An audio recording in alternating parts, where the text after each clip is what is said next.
Okay, so today we've got the Makita DJR176. It's in because apparently it's dead, so let's see how we go.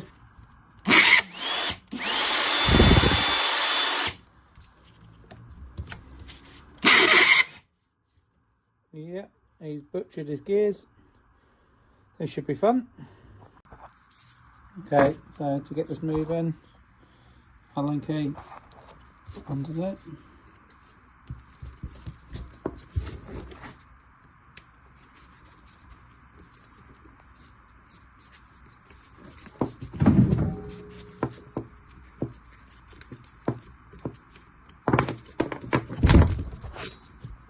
Okay, so now we've got it apart. Next, we've got to take these screws out and see what we're up against.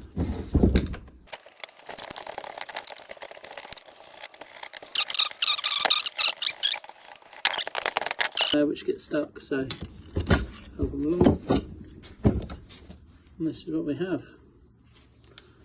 Okay. Bits falling out all over the place. Gears look pretty shredded. So as you can see, it's the armature which is gone, which drives the motor. It's lost most of its teeth, so it's damaged the gear below. You'd need the armature and the drive gear. Economically, it makes more sense to throw this away and buy a new one rather than fix it. Yeah, no real value in trying to save this one, unfortunately. So much play in the end as well. It's just worn out. They've had their money's worth and on to the next one.